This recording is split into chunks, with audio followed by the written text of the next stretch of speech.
Alright guys, welcome to part 4 of Trainwreck. I took a bit of a break to let my computer charge, and now I'm back. Yeah, let's get into this. I hope I have the voices down, because it's been like an hour and a half. It's been a bit since I listened to the video.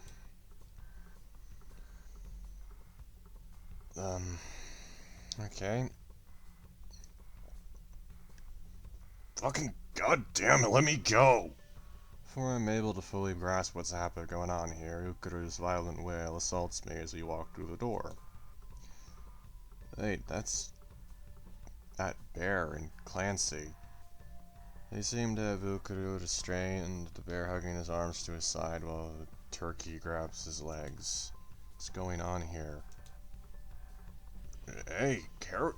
Oh, fucking Christ. Yeah, this is what I was worried about. I was worried that if I took a break, I'd fucking lose their voices.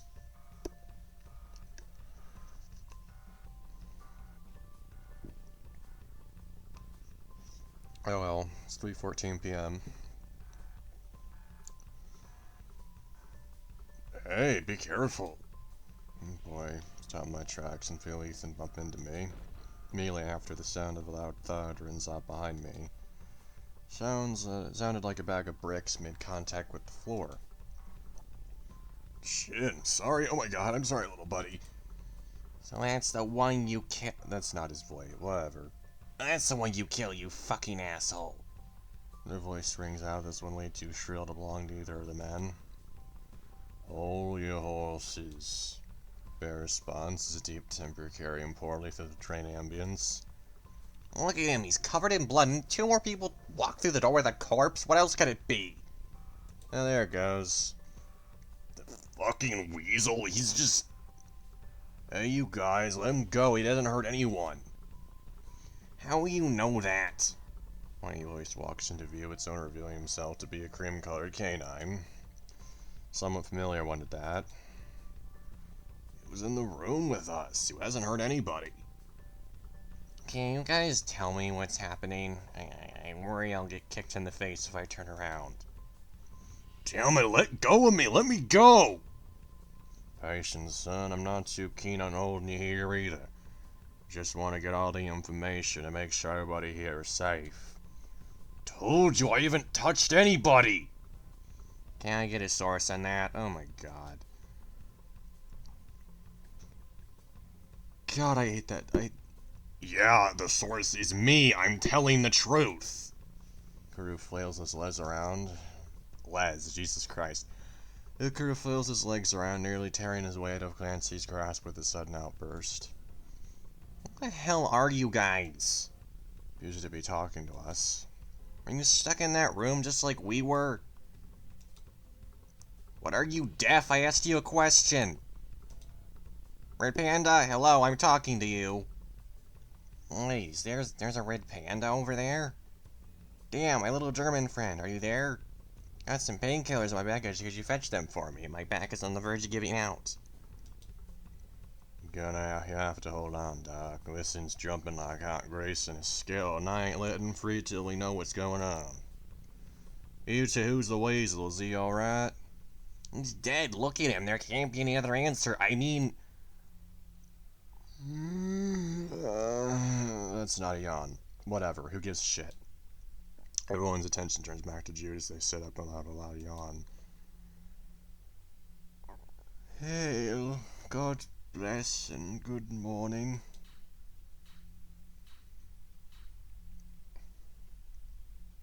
All eyes fall upon the previously comatose creature as they open their eyes. Salutations! Not a single word is spoken as everyone stares in awe of the... Why are you calling him a creature? That's a bit rude.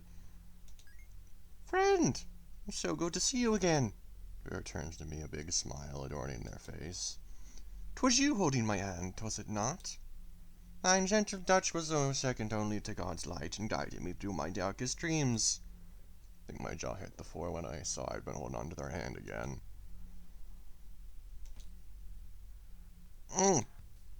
Attention is ripped from the ferret as Clancy lets out a pained grunt. Now let go! What I say, hold your damn horses. This is completely ridiculous. Another unfamiliar voice hits my ears. Oh, you're one to talk. You haven't done anything to help since we woke up. The voice doesn't respond. Whatever, just because the ferret isn't dead doesn't mean the shark hasn't killed anyone else. He hasn't. It's not his voice. He hasn't. He didn't lie to me. Fucking Christ, what is going on? Duck, are you alright? Fucking hell. Turkey breathes heavily. Knock the wind out of me. Bear shakes his head. Not doing yourself any favors, son. Friend, is all well? You look as if you've seen a Holy Ghost. My brain finally catches up with my body, and I let go of Jude's hand. Dan, bro, you're gonna back him up. Sharky's in a bad spot right now. Yeah. Tongue feels like sandpaper in my mouth as I speak, but I get the words out regardless. Ukuru hasn't hurt anyone. Yeah, you sure? Close my eyes with a shaky breath. Yes. Bear seems to think for a second before nodding. Alright, the two of them vouch for you. I'm gonna let you go. Don't try anything funny, alright? If you do, I'll have you pinned faster than you want me to understood. Yeah, sure, whatever. Careful, Doc. Don't have to tell me twice. As he leases out a response, he lets go of the shark's legs, falling back. I don't need that description. Too old for this. Bear chuckles. You and me both, old-timer. As soon as the bear's rope loosens even a little, Ukuru springs forward, busting out of the larger man's arms. Hey, what'd I say? Shark doesn't respond, rolling away from the duo that were holding him and standing up as quickly as possible. Fuck you. His biceps rubbing at a sore spot. Nobody fucking listens to me. None of you assholes.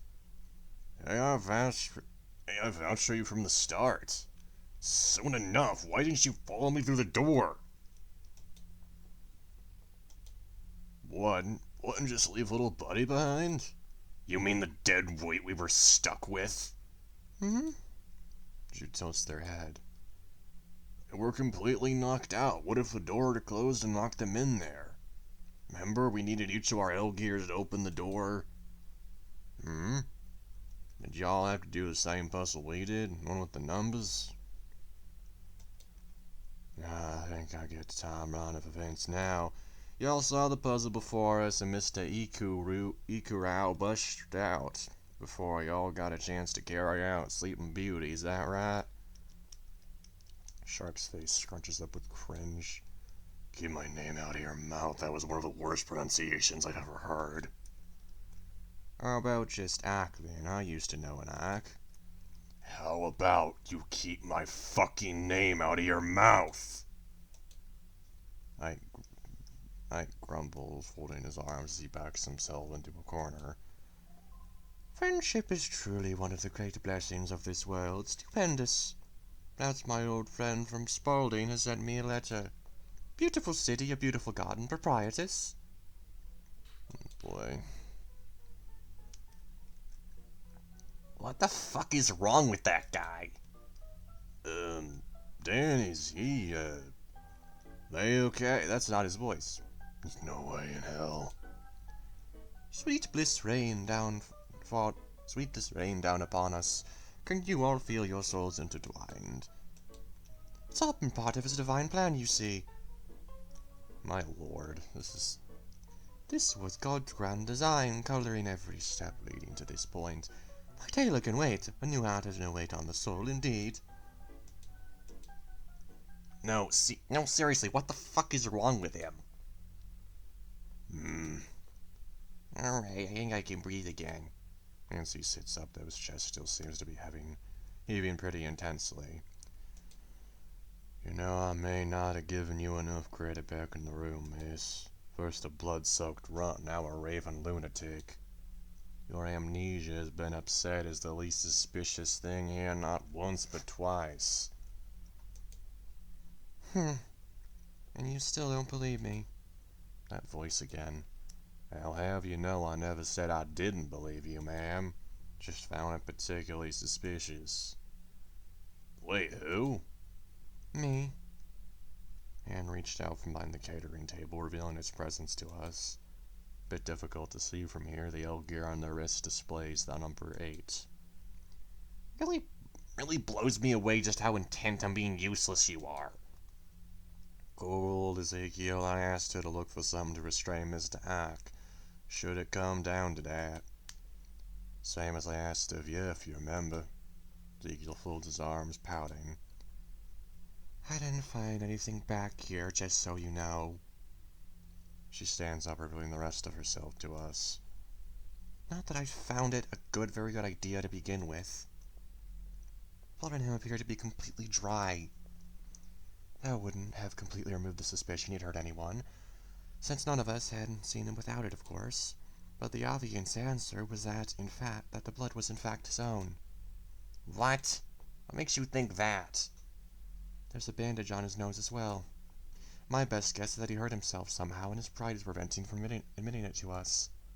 Excuse you? I mean, if you want us to assume you've killed someone, you did a great job incriminating yourself.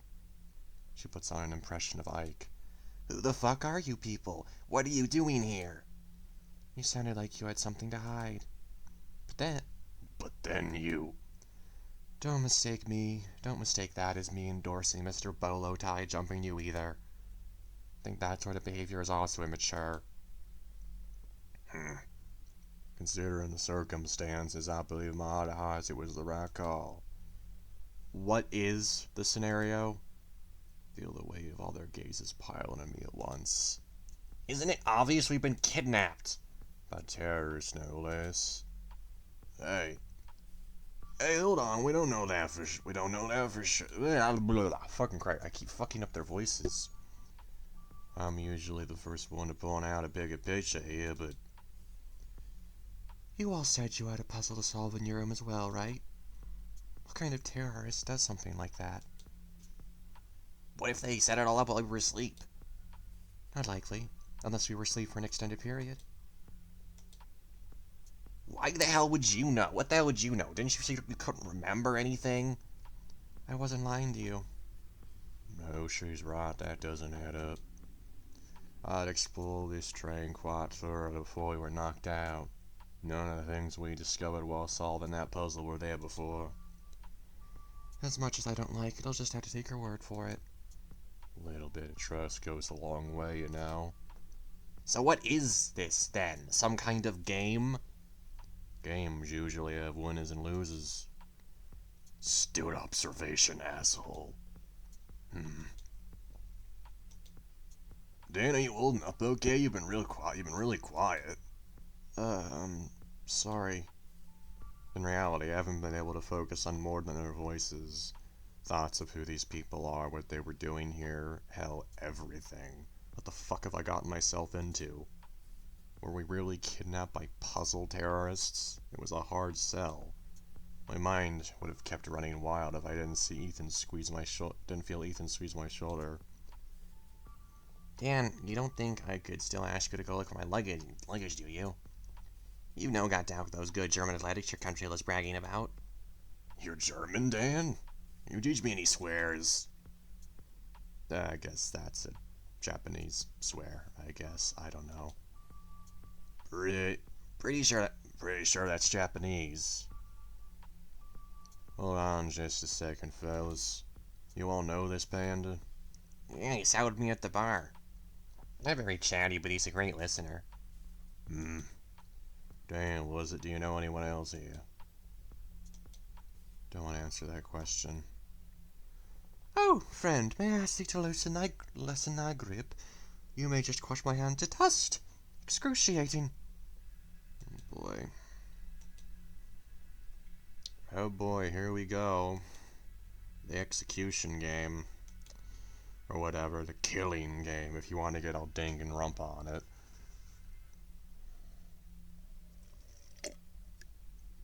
Despair, despair, despair, I guess. I don't know. Attention, passengers. This is your conductor speaking. Everyone's attention turns from me as the speaker in the ceiling sparks to life. First things first, welcome aboard. Thank you for coming along on this ride. It means a lot to me that you could all be here for this very special occasion. Yes, you heard me right. There's a very important individual among you. I'm not saying that. Today's a special day, and we'd like to get this party rolling. Now, what's a party without guests? A very sad party, that's what. I took the opportunity to invite as many interesting people as I could, but, as you may have noticed, there aren't many people here. I may have overbooked this party a little bit. Oops. Overbooked? Where the hell is everyone else? What did you do with them? Mike jumps to his feet and shouts at the intercom. Worry not. The other guests are currently enjoying the festivities in another car. Damn it, that's not good enough. Tell me where she is. The 9 of you, on the other hand, have been handpicked to participate in a little party game. 9. I call it the execution game. Execution. The rules are simple. You may have noticed the party favors I handed out while you were unconscious. First, your L gear. You haven't been able to access it, right? This is by design. It's been set to game mode, heavily restricting its features. That'd explain why I can't disengage the lock, can't even access the system settings. You may have also noticed that number that has replaced your lock screen. That's your identifier. Each of you has a different number, as you've no doubt noticed. I'll do a brief roll call to make sure each of you have found your number. Don't worry, I won't reveal your true identities in case you prefer to go incognito. A few people look down to their wrists while there's exchanged glances. First, number 1, the commander. You're a natural leader, and during the course of this game, people are likely going to look to you for answers. Will you lead them in the right direction, or to their doom? Number 2, the hypocrite. You're really nasty on the surface, but deep down, well, I'm sure the others will find out eventually. Number 3, the dynamo. You've got a real attitude, huh? It's going to be hard for you to make any friends like that.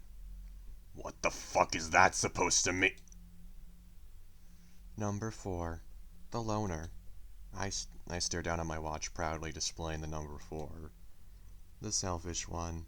Try to pay attention, this information is important. Number 5, the pretender. Dead weight, or are you? Hopefully your companions are willing to put up with carrying you through this game. Look over to Judy, who looks like they're about to doze off again. Number 6, the skeptic. Your mind isn't quite as sharp as it used to be, Will your paranoia be a boon or a curse, I wonder? Number 7, the optimist. Ooh, that's me. Wipe that stupid grin from your face. The others may not enjoy your presence as much as you think they do. Number 8, the maverick. I may have even less to say about you than you have to say about yourself. How curious. Finally, number 9, the devotee. Oh, you couldn't make it. What a shame. I had high hopes for you, too. The conductor pauses and everyone in the room takes the opportunity to exchange glances. Who are these people? What were we all brought here for? I could only guess they were thinking the same. Honestly, I was thinking about doing, some kind of, impression of Monokuma for this person, but there's no way. There's no way I could fucking do that. Ain't no way. If each of you are here, then that means you've solved the puzzles in your rooms. Hopefully they weren't too difficult for you to complete. You may consider them as warm-ups for the challenges to come. Now then, give me a second to give each of you an important ability. There, if you would, please touch your finger to the screen of your L gear. Fuck you, I'm not doing anything you say. Shark shouts, but the rest of us do as we're told. Simply yank my hand out of Jude's. Sure enough, with just a touch, the display of the watch changes to a digital clock. 30. Good heavens, did I offend? Turned my attention to Jude, whose mangled hand rests limply in the air. Did I? My apologies, I did not intend, dear friend. I hope you'll find it in your heart to forgive me. Little dude, is that okay? Ferret's hand cracks and sputters as the bones pop back into place, causing Ethan's hand to let out a little gasp. What the fuck did I just causing Ethan to let out a little wow. Pain of my own reminds me of the situation at hand, and I'm out to apologize. I'm sorry. Realize I hadn't even touched it. Not to interrupt, but we have more pressing matters at hand, Dance. Bear turns over to the mysterious feline, nodding her direction. And lady, she doesn't react. So y'all's watches display the same time, right? 30 minutes after midnight. It's past my bedtime. Correct. The watch displays 30. This is not, however, the current time. Soon as he says it, the display changes, showing 29. Whoa, wait a minute. Time's moving backwards. Son, I know you ain't that, Dance. It's a time of counting down to something. But to what? As you suspect, the watch is displaying a countdown. A very important countdown that you should check frequently. And just why is that? Your watch, whenever prompted, will show you the countdown to the execution game. Remember that term from earlier? The execution game is a very special event that will occur several times during your stay. This car, the party car, is the location. This is, after all, the best car to host a game in. The first execution game will begin when the time on your watch hits 0. At that time, the doors to this car will lock, preventing you from leaving for its duration. Not that you'd want to be outside these doors when that happens. Your attendance is mandatory. I don't say that lightly. The train will automatically penalize anyone who's decided to play hooky. You do not want to be penalized. One penalty is enough to remove you from the game. And just what is that supposed to mean? Do we kicked off the train or something? Just be sure to keep an eye on the countdown of your watch, and I'll be speaking to you again when the execution game begins. Remember, attendance is mandatory. For now, I'll be leaving you all at that. Your time outside the execution game is all your own. Do as you wish with it. There's a short crackle as the speaker dies. Even now I can't help but notice how old-fashioned it is. Everything here, despite all the modern electronics, everything here looks like it was created more than 100 years ago. Our short silence is broken by Graham. Yeah, this is really good. Like, this is the part of this that really hooked me when I first read it and tried to upload it, but it was all corrupted and shit. This section, including the puzzle section, is what got me. The rest of it was just typical FBN shit, you know? Ooh, you have a character that's anxious or something, and they're in a new location, and they're afraid of socializing, and ooh, they're fawning over this character that they just met for no fucking reason. Like, all that's pretty typical and fucking lazy VN writing, but this shit actually kind of interested me way more than the rest of it. Because you have actual gameplay that isn't just clicking the button and reading. There's actual puzzles to be solved, which is more than I can say for a lot of VNs. I mean, Burroughs had a point-and-click adventure section, which was really fucking cool. That shit, I loved that. That was just really fucking cool. But yeah, this is also really cool.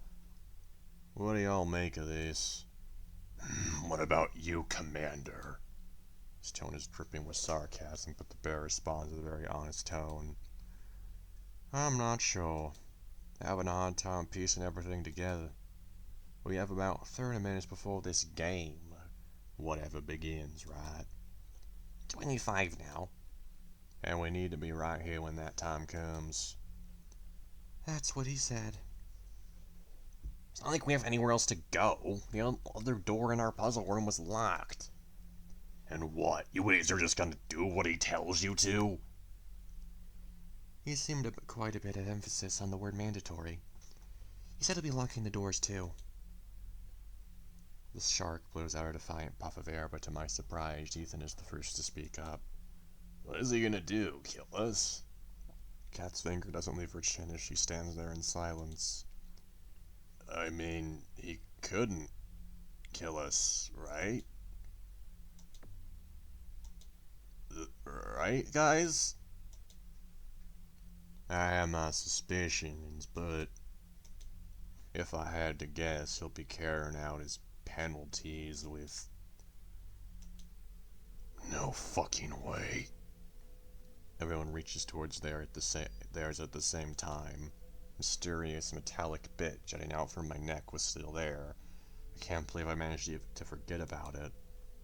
This foreign entity is attached to me, this alien interloper that can't be removed. Yeah, it's just a hunch, of course, but y'all have one too, right?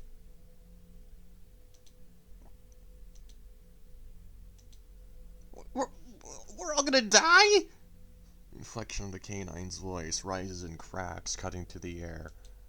I honestly prefer my performance for this scene the last time, because my voice actually cracked at that line. I wasn't even trying to. No, I'm not doing this. You got this thing off me. Ezekiel, calm yourself. Bear shouts, but it falls on deaf ears. He attempts to claw at the back of his neck, but lets out a blood-curdling scream as soon as a finger grazes the thing. Ethan gasps, bringing both hands to his mouth as he stares in horror. It's probably about as accurate as I could get it. I don't know. I don't care. I mean, I do, because voice acting's fun, and I want to do it, but, like... Zeke's body spasms as he attempts to tear the ice off to no avail. God damn it, stop it! Bear rushes ahead, grabbing both of Sheba's arms and pinning him to the ground.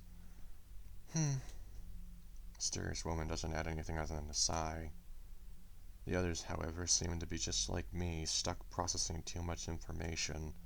What the hell is happening here? That's a good question, but you'll find out very soon, actually. I'm pretty sure there's like 30 minutes left, maybe less. I'm not even sure. I have a hard time judging. I mean, I know how much is left, I know where it ends, because I've already done this, tried to upload it and shit. The full video was like 4 hours long, by the way. But it only uploaded to fucking 3 hours and 50 minutes for some reason. And the video was all fucking messed up, too, which sucks.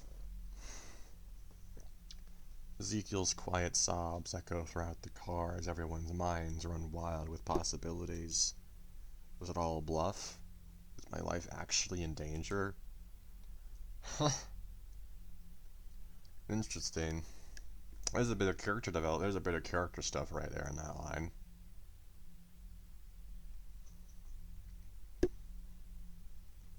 Because you see, the fact he said was my life actually in danger instead of was everyone's life actually in danger. Conductor might have a point on the selfish bit. Just gonna say it. Felt like there was a barricade in my head preventing me from parsing all the information assaulting me. Terrorists, numbers, rules, a game, life and death, and an executioner. There's only 11 minutes left. What are we gonna do?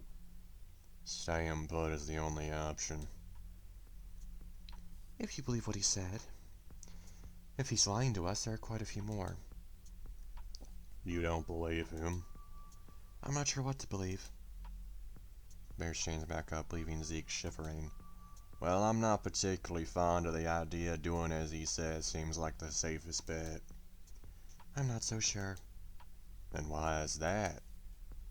Nancy turns around and Zeke nestling a drink. I thought about it too. While we were originally captured, we were all in this car, right? Everyone nods. I keep my mouth shut. Graham looks directly at me as he nods. Filled with gas knocked us all out. What if the same thing happens again? Terrorists, according to the announcement. If you believe that. Why shouldn't I? The goat and I both saw them. I didn't get a very good look at anything before blacking out, honestly. That's a little suspicious. You're suspicious! Don't get a hot head, folks. Right at this moment, things could stand to be much worse. We're still taking orders, thank God. Hallelujah, hallelujah. Bear side-eyes the turkey, but continues his thought regardless. According to the announcement, all we need to do for the time being is hang around here. Yeah, sit here and wait for more gas to flood in. Sounds like a great idea. But, like, how do you know that'll happen? We don't. I've been meaning to ask. What? No, not you, Sharky. I mean everyone else. What if we have to solve any more puzzles? Wouldn't it be helpful to get to know each other more? I can start. My name is Ethan DeFleece. I'm 26 years old and from the East.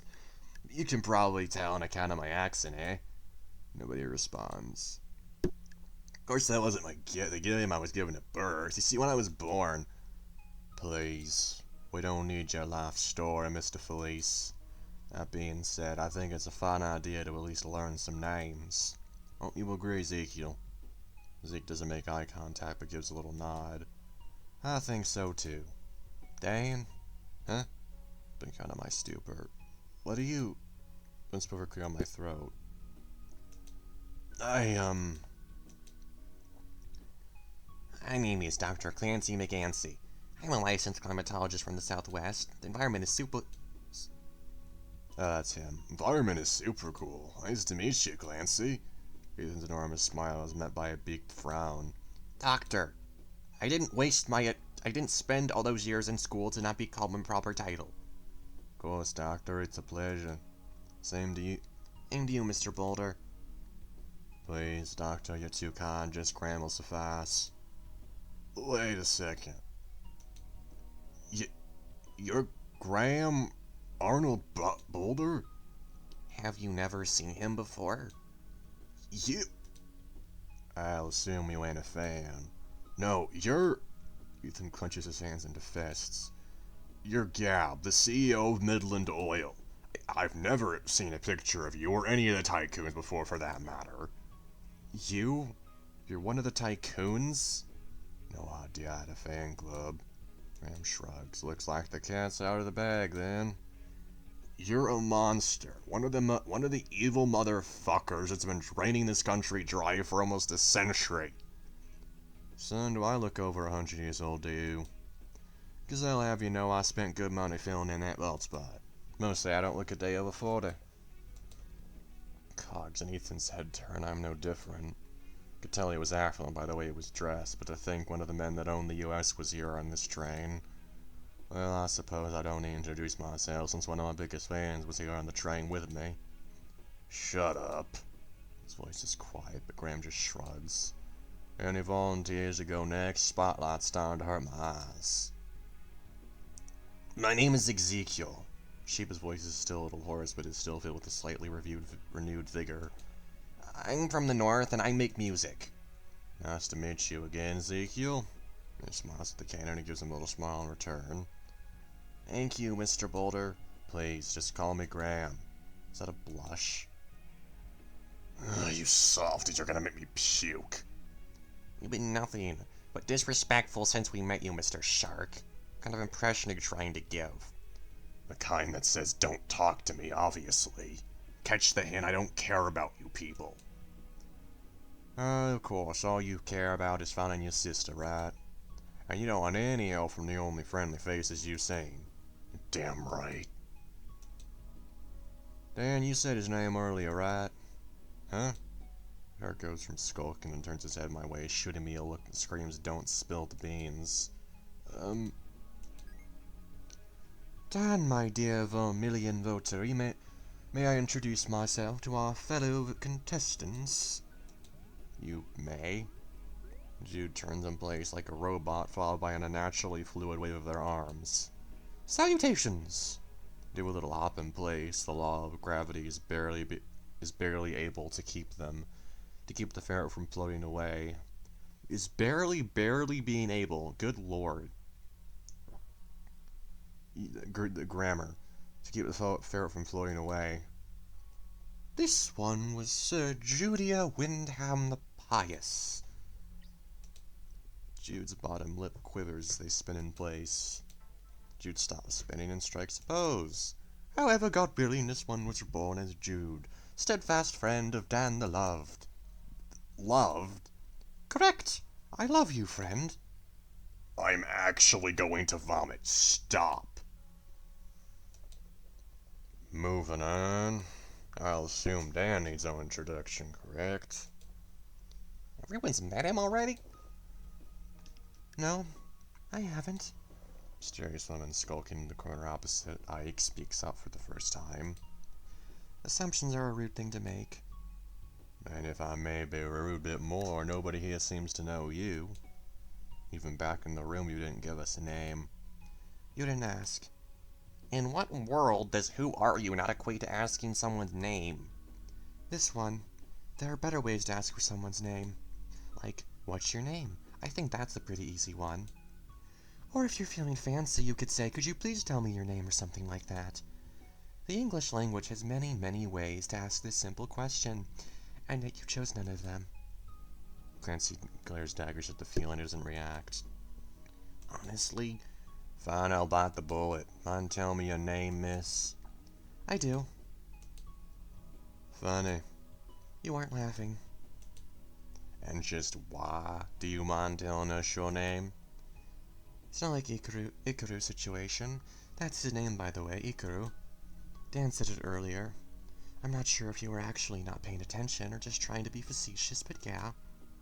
Ike audibly gnashes his teeth, but nobody bothers looking away from the woman speaking. Anyways, I can't tell you my name because I don't have one to tell you. I can't remember it. Oh, real fucking convenient. You can remember my name just fine, but your own... Calm down.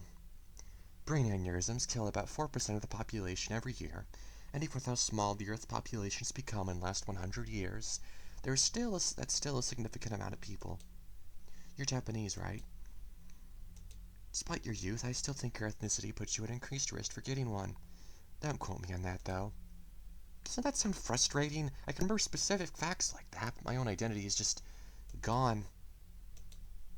That's extremely convenient. Yes, I know. That's another factor that makes this so frustrating. I'm positive that none of you, save for maybe Ethan, believe me, but risking everything on a lie just isn't a viable choice. Typically, in most groups, even groups of total strangers, a big lie would be difficult to maintain. Which is what you're doing right now, because it sounds a hell of a lot better than I'm the one who trapped you here and attached a metal bit to your neck, am I right? No, you're not wrong. You're wrong, because I'm not lying to you. Suppose that's all there is to it, then. Your watch displays a number 8, correct? I remember from the puzzle room. Yes, it did. What about it? Over the announcement, the conductor, so he called himself, referred to you as number 8, the Maverick. We could call you that, at least, until you get your memory back. No way. Saying that over and over again will just piss everyone off. Got a better idea? She thinks for a second. If you have to call me anything, just use 8. That should be easy enough to remember. There's no way you didn't plan that from the beginning. I mean, come on, you're wearing an 8-ball jacket for fuck's sake. You planned on using your stupid code name from the beginning, right when you decided to abduct all of us, isn't that right? Now you're just being stupid. I believe her. Told you we would. Ethan blinked before that sour look creased back onto his face. Unlike someone here, she seems to be a trustworthy person. And who might that be referring to? Who might that be referring to, young man? Psst, you fools are dumb to trust anybody. Listen, there's only one person here who is a member of an actually evil group of hyper-capitalists. Oh my god, shut up! Zeke raises his voice for the first time in a while. Mr. Boulder has been nothing but kind to everyone here. You know of. As he sighs and mumbles under his breath. I need another drink. Not far from that position either. I've been running on empty for what feels like hours now. What the hell is this? To be implemented in a later build? Oh shit, there's gonna be fucking social stats? Oh my god. I mean, I hope that's a thing. It would make sense. If you... Wait a second, where did you... Hark on to me, men. The Lord speaketh, and my limbs shall be of his service. Oh boy. Jude stares at nothing with vacant eyes as her body vibrates in place for a moment. Ark! Another spasm as 6.5 pairs of eyes bore into the ferret. Jude can't even get the word out before retching and spilling a viscous pile of something onto the tiled floor. I'm almost positive this is where the fucking corruption started last time. What in tarnation? Did he just vomit purple? I stare in horror at the festering pile of what could only be described as glitter-infused slime. Little dude, what did you eat? Jude doesn't respond, still staring blankly with a dopey smile on their face. Must have been something from the bar, I think. Maybe not another acai mixer today. Everyone shake your wrists. Hesitate before I do, and as I'm told. I could have told you that. We waste all our time. We're all going to die? Zeke's voice is quiet, but I have no doubt everyone else heard it too. Ike gets up from his slouch, laying on the wall, and takes a step towards 8. Well, are you gonna tell us, lady? Tell you what, how to dress yourself? Tell us if you're gonna flood the room with the gas and kill us. What do you think I'm capable of? Snapping my fingers and summoning poison gas? Don't make me laugh. Takes another shaky step towards her. Any one of you fuckers could have done this. Any one of you. So come clean already. Do it. Tell me what the fuck I'm supposed to do to see my sister again.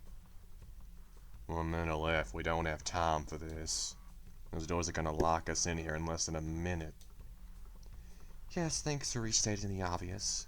Thanks to Ezekiel's panic attack and Ethan's meet and greet, we don't have time to make a decision anymore. We're just gonna have to do as the announcement said. Ray watches Clancy gets up from his seat and inspects the door. These are standard top-to-bottom sliding doors, so maybe... Turkey mumbles to himself as Ike inches closer to an unflinching 8. Sounds exactly like something you'd say. That's enough, son. We're out of time. Alright, here goes nothing. Clancy presses his watch to the door and slides open in his command. Dr. McAnsey, what are you doing? We gotta stay here. Oh, you're going to... We all watch as Clancy drags over one of the stools from the bar and places it directly under the door. As soon as it's placed, he takes a step back and watches as the door attempts to close unsuccessfully. Loud whump can be heard as the door impacts the sturdy bar stool but cannot break it. Ha! I knew it! Instead, our L gears all chimed in unison. I looked down to see that it displayed 0 on its face. Doors on either side of the room click, indicating a lock snapping into place, or in the case of the door closer to the bar, attempting to snap into place.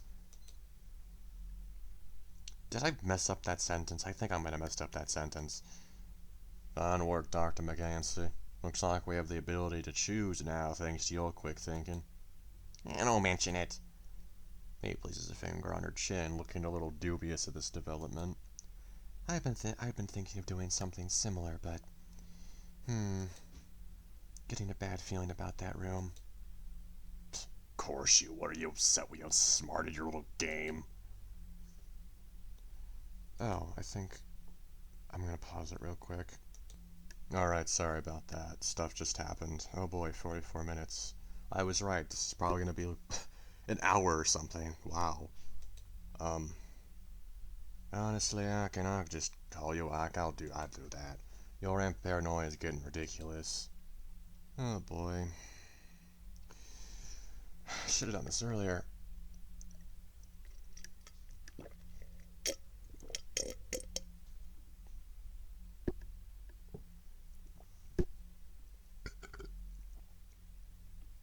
Paranoia? Of course I'm paranoid. Oh boy, here we go. Back to the conductor who I have to do this shitty sort of robotic voice that isn't actually robotic for, of course. I mean, this is a really fun game so far, guys. I mean, I don't know.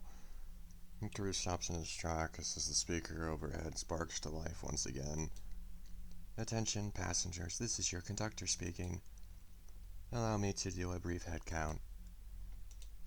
Eric makes another hateful glance at 8, but everyone else keeps their eyes glued to the speaker on the ceiling.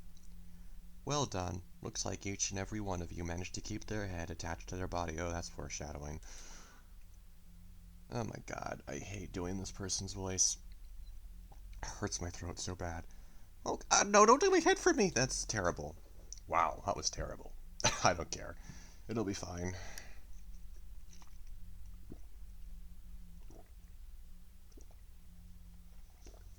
Water.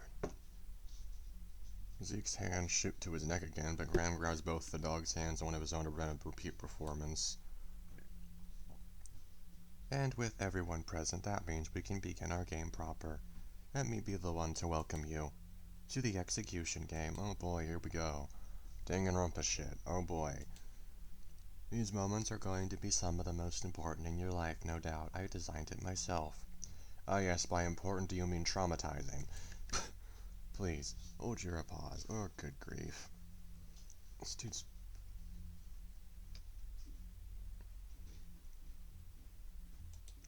Nobody claps.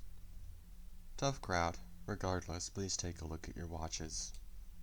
Every fiber of my being wants to resist the authority our captor holds over us, but with my life potentially on the line, the will to live pulls back my sleeve. Jeez. I really wish the previous one wasn't corrupted, because, like, my initial reaction to this was way better than it did and is now. Staring back at me was a single image, an axe with a long blade. Hey, what the devil? All you see are a bunch of numbers. Same here. Numbers 1 through 9 with a single number missing. What's the deal? I'm missing number 4. Same here.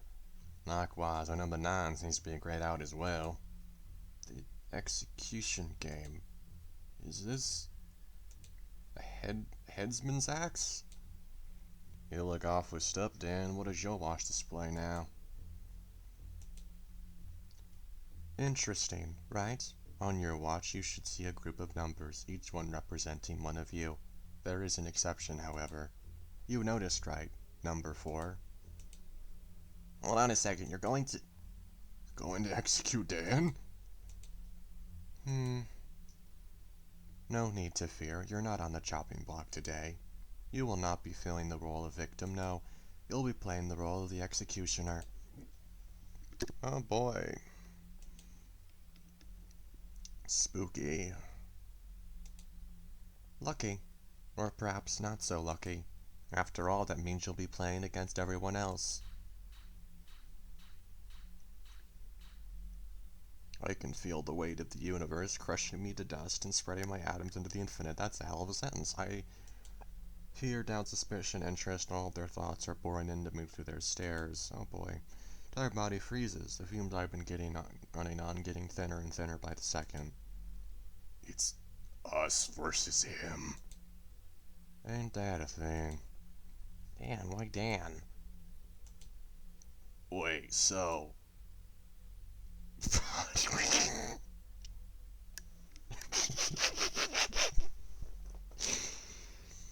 God, this dude's annoying. I won't let you kill me, never. Oh boy, Shush. As for the rest of you, don't get jealous yet. After all, there are 3 phases to the execution game. And here in the first phase, it's everyone but the executioner that has power. On your watches, you should see every number but the number 4. Some tension is relieved as everyone's eyes go back to their own watches. That's because, for the first round, you'll each be voting among yourselves. That's phase 1, majority ruled sacrifice. All of your votes are due 30 minutes after the execution game begins. And if any of you are feeling smart, causing a tie will not protect you from being eligible for execution. Instead, as long as they are tied for the most votes, every tied participant will be a candidate for the sacrifice, regardless of how many votes you get. And no, not voting isn't an option. Refusal to vote will automatically add you to the list of candidates eligible for sacrifice. I personally suggest voting early for this reason, but your choices are your own. Once 30 minutes have elapsed, we'll move on to the next phase, the executioner's choice. In this round, the tables are turned and the executioner has all the power.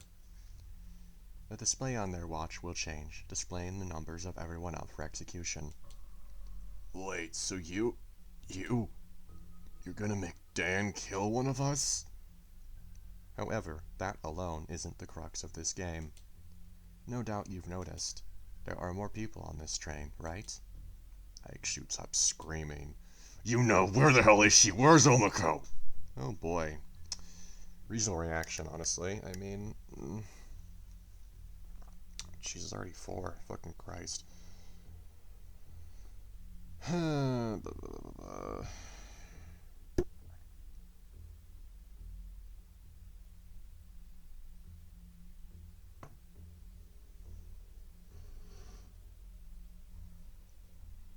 Don't worry too much about them. They're safe and sound, enjoying the party. They had to be. They're vital for this game. You see, our executioner is able to choose between the majority ruled sacrifice or some of our hostages. Wait. This is... Yeah, no shit, dude. Okay, so I'm in a train park for some reason. Hear the train coming, choo-choo. See some people tied up on the tracks just ahead of me, oh no. Thankfully, there's a lever near me that I can use to divert the train to another set of tracks. But wait, there's a person tied up on the other tracks too. Why will the train run its... yeah, duh. It's starting to paint a picture now, right? It's the trolley problem. Huh? I was just thinking the same thing. The executioner's the one standing at the lever. The one that decides who dies. Once 30 more minutes have passed, the executioner's choice will be recorded, and the train itself will carry out the deed. A very generous amount of time, if you ask me. A speeding train won't usually give you 30 minutes. Voice in the intercom chuckles softly. If you're ever curious how much time you have in the current phase of the game, hold your fingers to your L gear for a full second. The hell, it's already been 6 minutes! What are you going to choose? Who will your chosen sacrifice be? Think carefully, and don't forget your vote matters. I'll speak to you again once this train gets a little emptier. Ta! Nobody speaks. Everyone just stares down at their wrists. What else are we supposed to do? And a big surprise to everyone, the silence is broken by Jude. Pardon, but this one got far too many winks to pay attention. Pray tell, what good iron could be fashioned for this shipment? Iron? Shipment? I've procured many good deals, yes, splendiferous. But these days are dark, oh so dark. Fear has seeped into the hearts of men once again, these common rabble turning to banditry. One stretches out their arms, spinning in a circle as they continue. If thou shouldst require a sword in the coming days, allow this one to be the blade at your hip. Huzzah! Jude trips over their own foot and falls into a tangled mess on the ground. Oh, think nothing of it. Oh, sweet on this one, are you? There, its laughter melts into the train as everyone stares in confusion and horror. Well, that's just... You! Ike rushes over to the creature writhing on the ground and grabs him by the collar. You what? The same dopey smile remains on their face as the shark shakes them. The fuck is wrong with you? We're in a life or death situation and you're LARPing? How do you let go of them? Ethan seems to be the only one interested in stopping the shark from shaking Jude to death. Everyone else seems to be lost in thought. Corroded conductor, I don't have anything to do yet. Need to wait for them to vote for a sacrifice, and then... Oh boy, crazy, spooky, ookie dookie.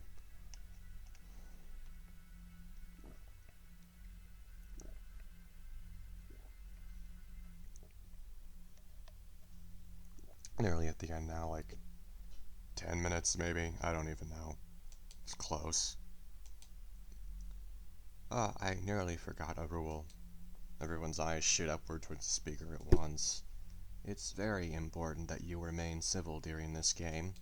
For the duration of the execution game, any violence against your fellow players will be met with an immediate penalty.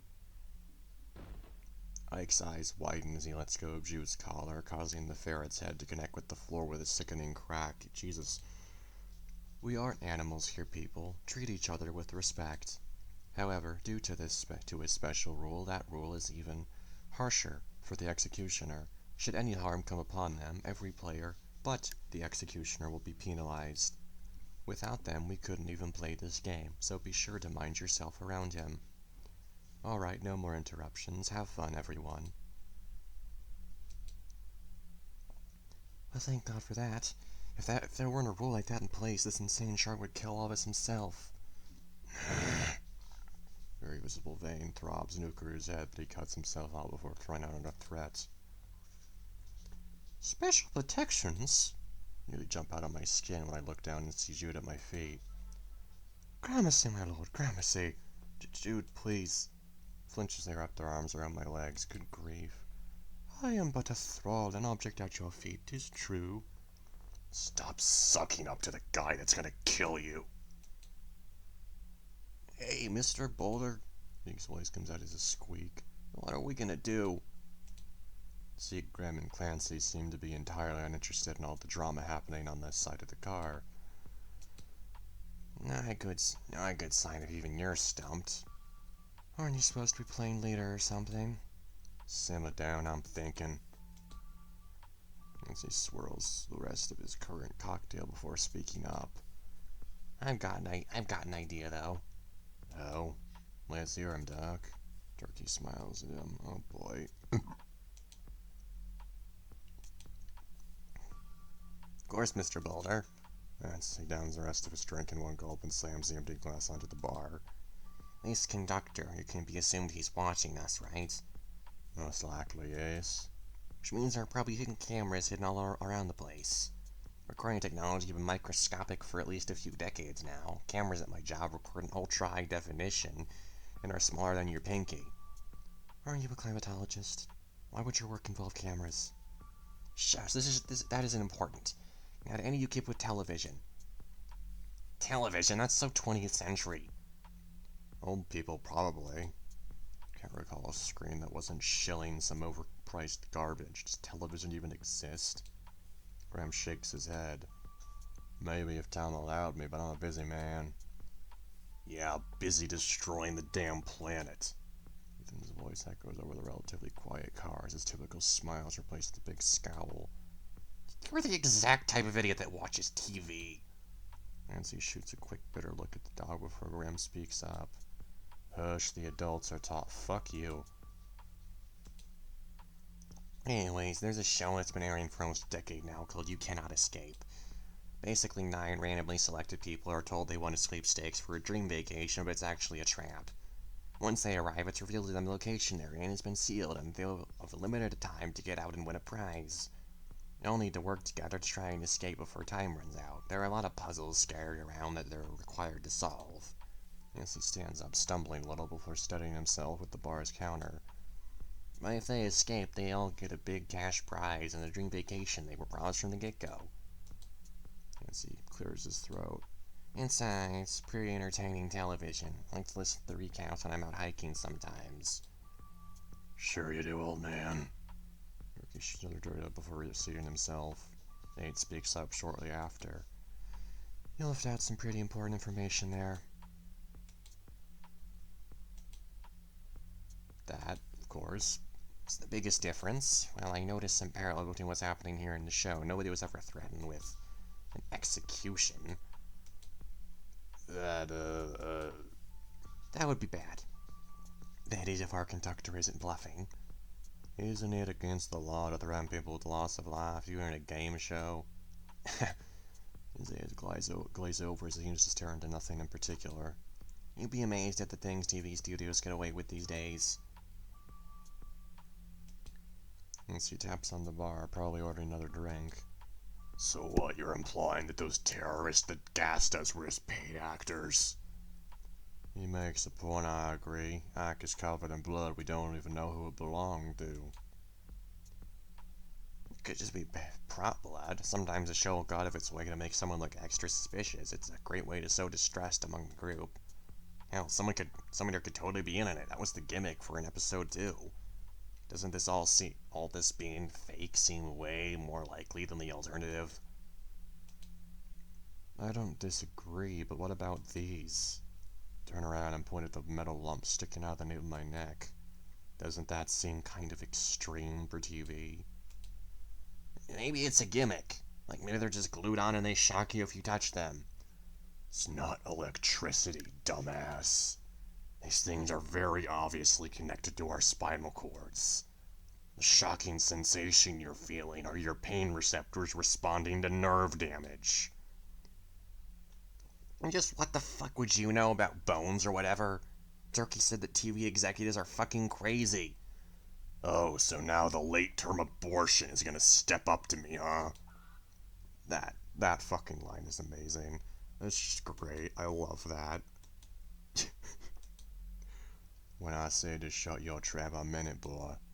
He grins his teeth and clenches his fist, but doesn't speak another word. So, are you TV people really as crazy as they say, Mr. Pansy? Again, it's Dr. McAnsey, but yes, I wouldn't put it past them. So you're sure that he was just bluffing, then? It's my theory. That's why before the doors locked us in, I thought about how to keep it propped open. The bar stool. Correct, if our goal is to escape, being locked in here would certainly prevent that, right?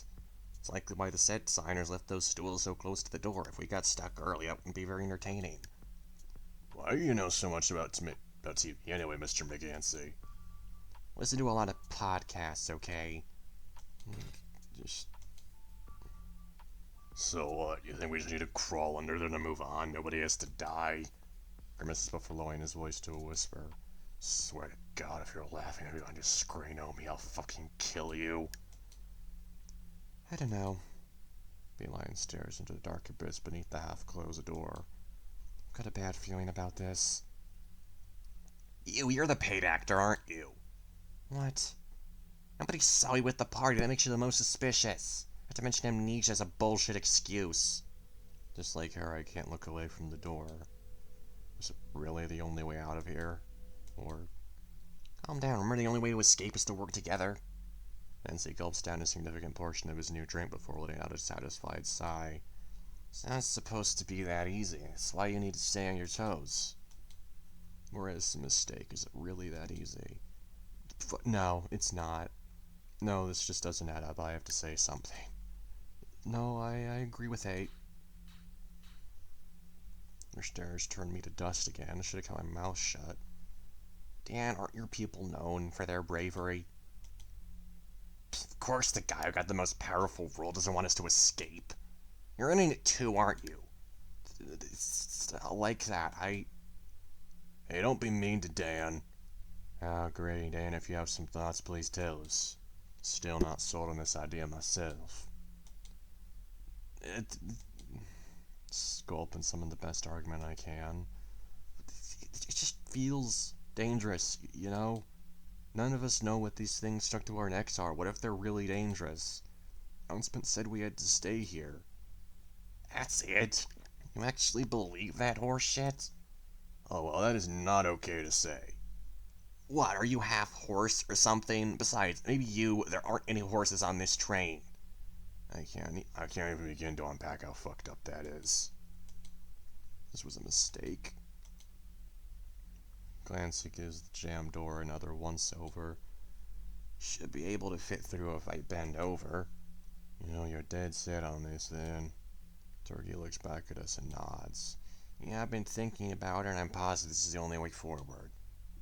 What makes you so sure, though? It's not as complicated as you think it is. Once a man's set in his ways, you can't change his mind. That's fucking stupid. Yes, toxic masculinity from a evil hyper-capitalist in charge of the country. That makes sense. That's all there is to it. Zeke's mouth did not open again. Are we in a time limit? Come on, let's get a move on. Give me a minute, I haven't been this far in a few years. Wow, that could be misconstrued. Just want to finish your drink before we move on, don't you? Ridiculous. Nate mutters under her breath next to me, shaking her head as she does. Hey, turn to her. I have a bad feeling too, but what makes you so sure? There's a basic set of rules and these idiots can't even attempt to follow them. I'm almost positive that the person behind this is the kind of person who would have planned for this outcome. Really? Do you notice how close those bar stools are to the door?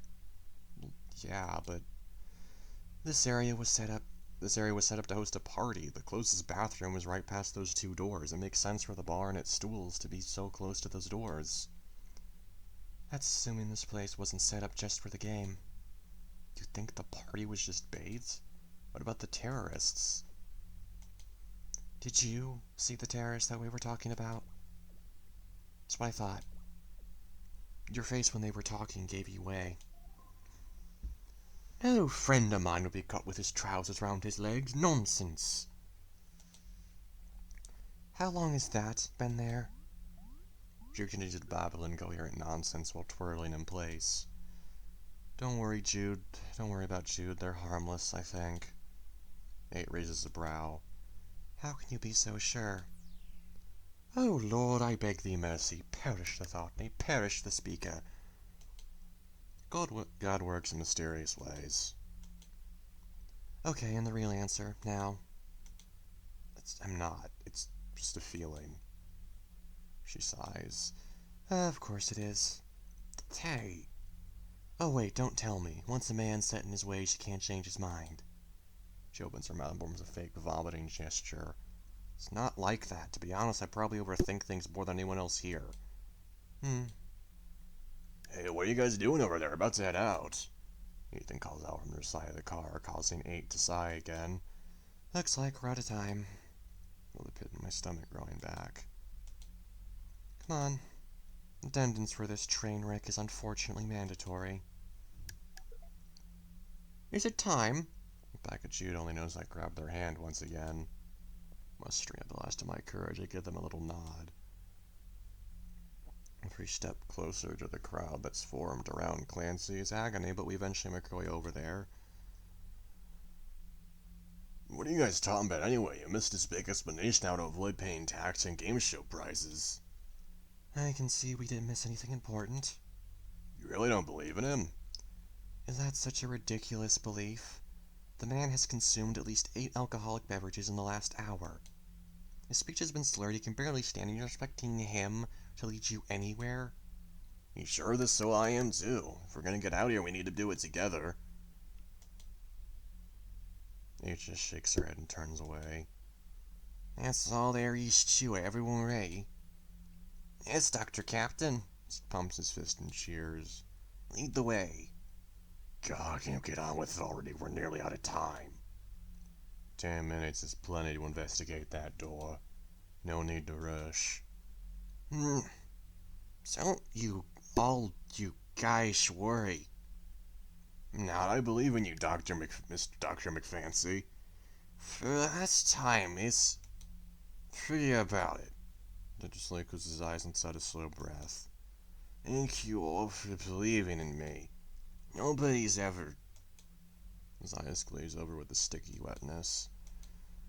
I'll tell you later. You can thank me when we're rich and famous. Reel back around as Jude suddenly lets go of my hands and drops to his knees. Oh boy. Here we go. We're doing shit now. We cry to thee, O Lord, do thou have mercy upon us. I can't peel my eyes away from Clancy pokes his head into that gaping maw of darkness. O King of heaven and everlasting Lord, receive the praise which we pour forth. Looks like the coast is clear. There are no lights on, though. Ducks down, moving more of his body in. It's just a short hallway. What really matters is if the other door is still closed. Can't see it from here. Like I said, all the lights are off. Visit the sick, bring forth captives, help the widow and the orphan. You said it was a hallway. There's no way your fat ass can just follow the wall. Hey, don't be mean. You could have gone first, you know. We have sinned and have departed from thee. Do thou, who art the Redeemer of all, save us. Hold on, I'll try to feel the way around. More of Clancy disappears behind the door, leaving only a single hand hanging onto the cold metal passage. It only stares, her cold gaze fixed on the floor. Look, he's fine. We're probably worried over nothing. She doesn't respond. Can't quite reach the door from here, heading further in.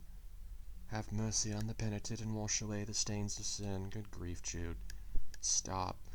His hand disappears underneath the door, last of our leader vanishing into the darkness beyond. Well, did you find the door? Everyone stares at the door, but no response comes. And grant forgiveness. Amen. Damn it, he can't even. I'm going in after... Ikaru is cut off by a gut-wrenching sound, followed by a loud thump. Huh? 8's eyes are glued to the floor. She's trembling. The Dr. Captain, did you find the door? Probably just passed out, drunk, and fell over. What happened? Is everything okay over there? Talk about useless, jeez. It was gonna go under next. Sharky. Shark blinked before it hits him. Yeah, I need to... Ikaru rushes forward but is stopped by Graham grabbing his arm. Do not. What's wrong, Mr. Boulder? Ezekiel's face gets a little paler. He just passed out, right? You saw it, didn't you, 8? She doesn't respond. I knew this was a mistake. What do you mean? He's... Zeke gulps. You go check on him, please? Ethan gives him a nod. Leave it to me. Oh, gets close to the door again. Dr. McAnsley, what happened? Is everything okay? Bending over, Ethan takes a look underneath the door. Oh, boy, it's really dark, but looks like he collapsed. Wait, is that... His teeth are shattering. Let go of me, I'm just gonna look, okay? Ethan, what happened? Surprised your alien voice making an appearance. Oh boy. Merely stares dead ahead. Graham shakes his head. See for yourself. Place my hands on my knees, they're surprisingly steady. Terrified, but this is a different kind of fear than what I'm used to. Take in a long breath and step closer to the door. Oh boy, here we go. The end. As soon as I reach my destination, I bend over to get a better view. Through the darkness, I can barely see him, just as Ethan said. He was lying on the ground, back to the door, balled up into himself. Look, he was sleeping, but something was off. There was a pool of reflective liquid on the ground, reflecting the trace amount of light coming in from our side of the door. Did he slip? No, that's not just any liquid, it's blood. Didn't make any sense. Why was he bleeding so much? Inch backward half a step, allowing a bit more light into the room. Then I saw the reason. Round object near his feet. I'd missed it. I'd almost missed it entirely. God, I wish I missed it. Stared back at me, and I glazed over and still. Good lord, man, that's a hell of a way. Yeah, that's a hell of a way to end a build.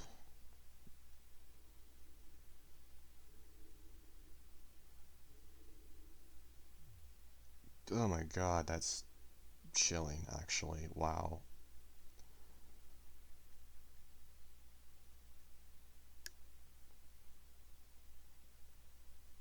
What's this? Oh, it's the creator. Okay, thanks for reading the first build of Trainwreck. We're working on it for a really long time, so yeah, blah blah blah. Blah blah. Patreon apparently. Blah blah blah.